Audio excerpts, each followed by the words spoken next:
Assalamualaikum warahmatullahi wabarakatuh. Perkenalkan, nama saya Nada Nurdiana. Sini saya akan menjelaskan tentang komputer troubleshooting bersama teman saya Novianda Herdianti. Jadi, slide ini adalah merupakan hasil dari wawancara kami sebelumnya dengan narasumber, ditambah dengan informasi dari referensi buku yang kami dapatkan. Baiklah, sebelum saya masuk kepada pembahasannya, terlebih dahulu saya akan bahas mengenai garis-garis besar pembahasan yang ada pada presentasi ini. Yang pertama adalah mengenai prosedur troubleshooting komputer, yang kedua penggunaan komputer di perusahaan, yang ketiga tips memilih dan merawat komputer, yang keempat proses instalasi sistem operasi, yang kelima profit usaha di bidang komputer, dan yang terakhir adalah usaha terkait di bidang komputer selain dengan perbaikan komputer.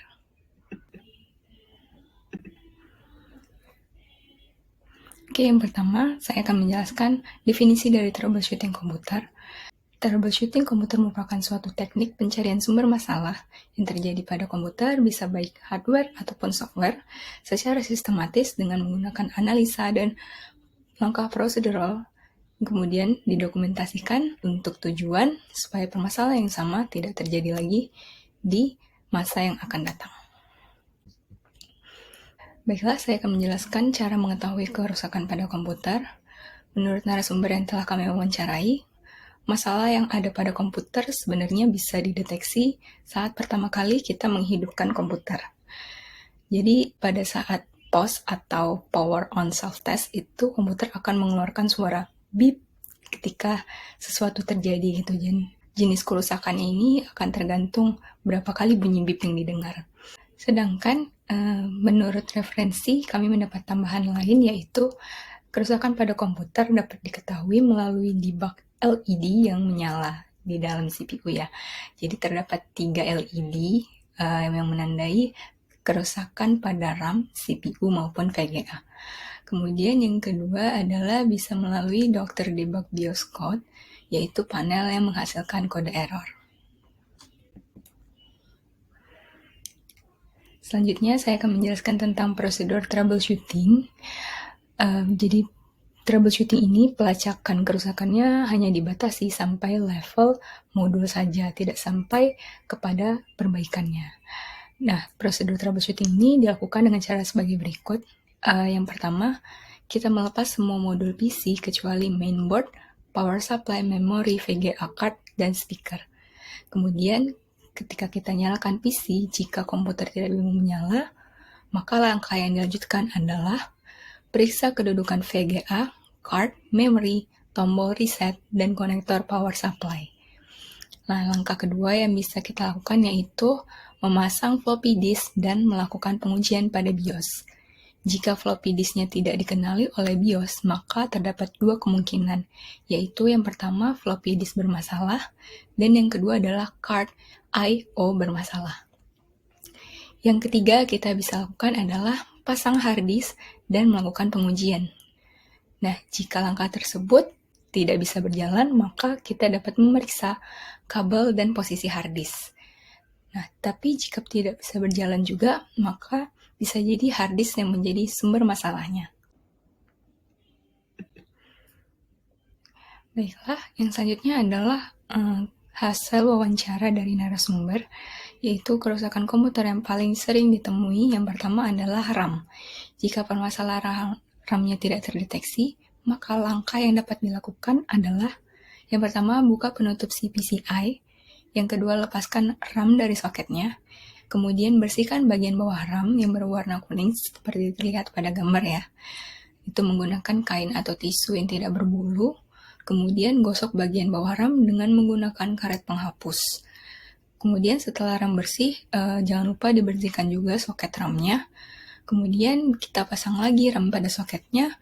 Pastikan sudah terpasang dengan benar dan kuat. Hidupkan komputer dan lihat perubahannya. Jika kesalahan masih ada, kita bisa mengganti soket RAM semula ke soket yang lain. Yang kedua adalah kerusakan pada hard disk. Ada beberapa penyebab masalah pada hard disk. Di antaranya adalah yang pertama, sistem tidak dapat mengenali hard disk baru. Jadi solusi dari masalah ini adalah yang pertama, kita harus memastikan hard disk mendapatkan catu daya dari power supply. Yang kedua, pastikan setting jumper untuk membuat hard disk menjadi master atau slave sudah tepat. Yang ketiga, perhatikan pemasangan kabel IDE pada hard disk. Yang terakhir adalah kita bisa cek setting di BIOS. Kita juga bisa mengaktifkan controller untuk hard disk jenis SATA. Yang kedua, permasalahannya yaitu hard disk terdeteksi tapi tidak dapat dioperasikan. Hal yang perlu dilakukan adalah kita bisa membuat partisi, kemudian kita format menjadi hard disk yang baru. Kemudian kerusakan komputer yang paling sering ditemui adalah IC ataupun integrated circuit. Nah, ciri-ciri kerusakan IC power ini biasanya yang pertama, baterai tidak bertambah saat dicas. Yang kedua, indikator baterai sering berubah-ubah. Yang ketiga, laptop mati total. Nah, penyebab kerusakan IC ini ada 3 biasanya. Yang pertama, penggunaan laptop terlalu lama menyebabkan overheating. Yang kedua, menggunakan laptop di ruangan yang lembab dan permukaan tidak rata. Dan yang ketiga, pemakaian charger yang tidak original. Nah, cara memperbaiki IC power ini adalah yang pertama, untuk memperbaiki IC laptop, kita membutuhkan 2 alat ya, namanya avometer dan solder. Nah, yang pertama, lepaskan baterai dan bongkar habis laptop. Angkat bagian mainboard agar terpisah dari case-nya. Kemudian kita cek konektor charger yang ada di mainboard. Lalu kita hubungkan probe merah avometer pada kabel merah yang positif, kemudian probe hitam pada kabel hitam negatif. Jika avometer menunjukkan adanya short circuit, maka ini juga menunjukkan adanya komponen yang rusak. Nah, kita bisa mengganti IC power yang rusak ini dengan yang baru. Baik ya, selanjutnya untuk tambahan lainnya, kerusakan komputer yang paling sering ditemui itu adalah pada power supply. Nah, jika power supply-nya yang mengalami masalah, maka semua komponen komputer juga akan mengalami masalah yang menyebabkan komputer tidak bisa menyala. Ada beberapa ciri-ciri yang ditemukan ketika power supply ini rusak. Yang pertama, PC bisa tiba-tiba merestart ketika kita sedang menggunakannya ya. Jadi dia restart sendiri. Nah, itu kemungkinan adalah tegangan power supply menurun sehingga tidak cukup untuk membagikan daya ke seluruh komponen komputer. Solusinya adalah dengan mengecek kembali sumber tegangan atau bila perlu pada stop volt, kita langsung bisa cek. Kemudian yang kedua adalah hard disk atau fan tidak berputar. Ini biasanya disebabkan oleh tombol power pada power supply. Jadi kita bisa cek dulu tombol powernya yang ada pada bagian belakang power supply. Yang ketiga, sistem startup failure yang disebabkan oleh kabel power yang menghubungkan power supply ke sumber tegangan itu kabelnya rusak. Jadi solusinya kita bisa mengganti kabel powernya. Yang terakhir adalah jika komputer mati total, bisa jadi karena kipas pada power supply ini tidak hidup dan menyebabkan komputernya mengalami overheating. Solusinya adalah dengan mengganti kipasnya atau mengganti power supply-nya langsung. Baiklah, selanjutnya adalah cara memperbaiki kerusakan komputer pada VGA. Jadi, jika terdapat permasalahan pada VGA, hal yang dapat kita lakukan adalah yang pertama, jika driver VGA tidak terinstall dengan benar, maka solusinya adalah menginstal Microsoft.NET Framework melalui website resmi Microsoft. Ketika melakukan update driver VGA, usahakan menghapus driver yang lama sudah terinstall. Selanjutnya adalah cara memperbaiki kerusakan pada CD driver. Untuk memeriksa apakah CD driver telah diinstal atau rusak, kita perlu melakukan langkah-langkah berikut. Yang pertama, klik kanan pada My Computer dan pilih Properties. Kemudian, pilih Device Manager setelah mengklik tab Hardware. Lalu dari daftar yang muncul, klik tanda plus di samping DVD atau CD-ROM drive. Kemudian jika drive CD muncul, Setelah mengklik tanda plus, ada sebuah tanda merah, maka menunjukkan bahwa sistem operator telah membaca drive. Tapi drive CD tidak diaktifkan. Nah, cukup klik kanan aja pada nama drive-nya, kemudian kita pilih enable. Selanjutnya adalah cara memperbaiki kerusakan monitor. Jika monitor yang mengalami kerusakan secara tiba-tiba, maka hal ini dapat dilakukan. Kita pertama harus mengecek monitornya terlebih dahulu, kemudian kita cek juga port monitor yang ada di motherboard terdapat kerusakan atau tidak. Kemudian kita buka casing CPU, kita bersihkan VGA card dari yang debu-debu yang ada menempel. Kemudian jika langkah tidak berhasil, kemungkinan besar terdapat permasalahan pada VGA card ataupun motherboardnya. Selanjutnya, saya akan membahas tentang overheating dan suhu ideal komputer. Nah, jika berbicara tentang suhu ideal komputer yang saat digunakan adalah 28 derajat. Nah, ini berdasarkan hasil wawancara dengan narasumber sebelumnya. Nah, berbeda dengan komputer yang terdapat di server, itu kan harus dalam keadaan dingin ya. Tapi kalau untuk komputer desktop biasa, hanya 28 derajat Celcius. Jika lebih, maka komputer ini akan mengalami yang namanya overheating. Ini adalah salah satu penyebab komputer ini bisa cepat rusak. Tuh. Penyebab overheating ini karena durasi pemakaian terlalu lama, bisa jadi juga karena meletakkan laptop di ruang yang padat, ataupun karena kipas di laptop tidak berfungsi. Nah, cara mengatasi overheating adalah yang pertama, kita harus rajin membersihkan komponen hardware CPU. Yang kedua, mengganti fan dan gunakan cooling pad jika perlu. Yang ketiga, jangan menggunakan komputer terlalu lama. Yang keempat, menjalankan program sesuai kapasitas kinerja prosesor. Yang kelima, mengganti thermal paste CPU.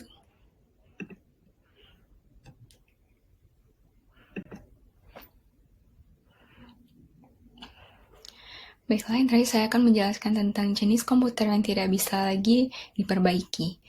Nah, menurut narasumber, terdapat beberapa jenis komputer yang sudah tidak layak atau tidak bisa diperbaiki lagi. Kebanyakan jenis komputer ini adalah komputer yang teknologinya itu sudah ketinggalan jauh dengan teknologi yang ada sekarang. Selain itu, untuk kerusakan pada motherboard juga merupakan permasalahan yang fatal terjadi pada sebuah komputer, menyebabkan hal ini terkadang tidak layak lagi untuk diperbaiki. Baiklah, sekian penjelasan saya mengenai troubleshooting komputer. Untuk pembahasan selanjutnya, saya akan menyerahkan kepada teman saya, Novianda Herdianti. Kepada Novianda, dipersilahkan. Selanjutnya saya akan menjelaskan terkait jenis kerusakan komputer yang paling sulit diperbaiki menurut narasumber. Jenis kerusakan komputer yang paling sulit diperbaiki adalah jenis kerusakan yang sifatnya terjadi berulang kali atau dipikirkan. Dalam hal ini, contohnya adalah kerusakan pada IC komputer. Selanjutnya, memperbaiki kerusakan komputer dari jarak jauh. Menurut narasumber, hanya jenis kerusakan software yang dapat diperbaiki dari jarak jauh dengan aplikasi remote desktop. Jika bermasalah dari sisi hardware, maka teknisi harus secara langsung memperbaiki komputer tersebut. Selanjutnya, penggunaan komputer pada industri. Menurut narasumber, itu diklasifikasikan menjadi 3, yaitu yang pertama pemilihan spesifikasi. Perusahaan tidak selalu membeli komputer berspesifikasi tinggi untuk karyawan, melainkan disesuaikan dengan kebutuhan user yang akan menggunakan komputer tersebut. Yang kedua, jangka waktu pemakaian. Biasanya jangka waktu pemakaian komputer pada perusahaan adalah selama 4-5 tahun. Yang ketiga, cara merawat. Sama seperti cara merawat komputer pribadi pada umumnya, secara khusus teknisi akan melakukan pengecekan secara terjadwal 1 kali 6 bulan. Nah, ini membeli PC sebaiknya PC brand atau merakit komputer sendiri. Menurut narasumber, tergantung kebutuhan. Jika kebutuhan bersifat customize, maka lebih baik merakit komputer sendiri. Tapi pembelian komputer di perusahaan biasanya built-in brand karena lebih mementingkan faktor after sale yang disediakan oleh masing-masing brand komputer. Selanjutnya, tips memilih komputer.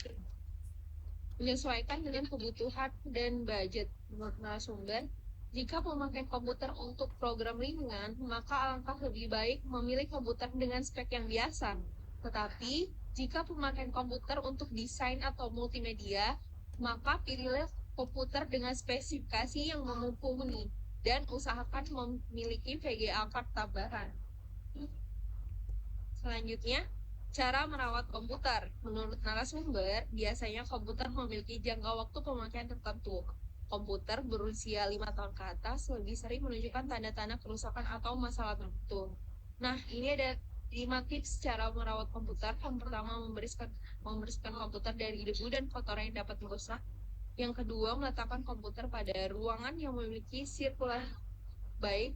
Yang ketiga, bila perlu lakukan pengecekan berkala pada komputer. Yang keempat, jangan menginstal software bajakan serta menggunakan antivirus. Dan yang kelima, rajin melakukan update terutama patch security pada sistem operasi.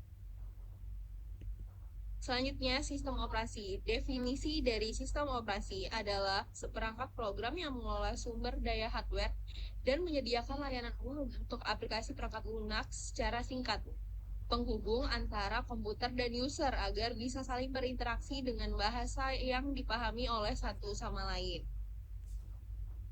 Selanjutnya, proses instalasi sistem operasi pada banyak komputer. Menurut narasumber, cara yang diterapkan untuk menginstal OS atau operation system pada banyak komputer di perusahaannya adalah dengan melakukan ghosting. Ghosting yang dimaksud adalah proses membuat backup data partisi PC yang berisi sistem operasi Windows ke dalam file image. File ini berisi rekaman komplit file sistem operasi beserta program yang telah terinstall di dalamnya. File ini harus disimpan di partisi selain partisi Windows. Selanjutnya, alasan pentingnya mengupdate sistem operasi. Menurut narasumber, sebaiknya jika muncul pemberitahuan update sistem operasi pada bagian security, maka lebih baik untuk mengupdate-nya. Karena biasanya pembaruan ini biasanya mengandung hal-hal yang berkaitan dengan keamanan atau privasi komputer. Selain security patch, tidak disarankan karena akan menambah beban memori pada komputer. Selanjutnya, profit di masa depan, usaha troubleshooting komputer. Menurut narasumber, jika hanya mengandalkan usaha troubleshooting komputer saja, maka profitnya akan dirasa kurang. Akan lebih menguntungkan jika ditambah dengan usaha pendukung lainnya, seperti penjualan aksesoris komputer dan jasa lainnya. Nah, usaha relevan lain terkait komputer menurut narasumber, yang pertama ada rental komputer, yang kedua ada usaha warnet, yang ketiga menjual komputer rakitan, yang keempat ada menjual aksesoris komputer, dan yang kelima jual beli komputer. Nah, kesimpulannya dari troubleshooting komputer ini ada 3. Yang pertama, langkah troubleshooting. Yang pertama, melakukan pengujian hardware dan analisa kerusakan. Yang kedua, melakukan perbaikan atau penggantian komponen. Yang ketiga, dokumentasi. Selanjutnya, masuk ke pemilihan dan perawatan komputer. Yang pertama, memilih komputer sesuai dengan kebutuhan pemakaian. Yang kedua, rajin membersihkan komputer dari debu. Yang ketiga, menggunakan komputer pada area yang memiliki sirkulasi udara yang baik. Yang keempat, jangan menggunakan komputer terlalu lama.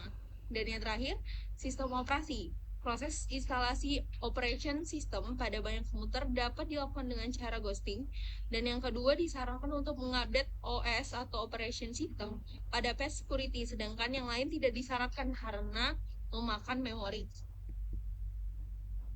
Di sini ada dua referensi yang kita dapat untuk membuat slide ini. Yang pertama dari Widianto A, Pratmanto D, dan Ardiansyah A 2019 terkait troubleshooting komputer Yogyakarta Graha Ilmu, dan yang kedua Hidayat W 2002 November 18 troubleshooting komputer, dan Nurdiana interviewer www.youtube.com. Sekian presentasi dari saya. Wassalamualaikum warahmatullahi wabarakatuh.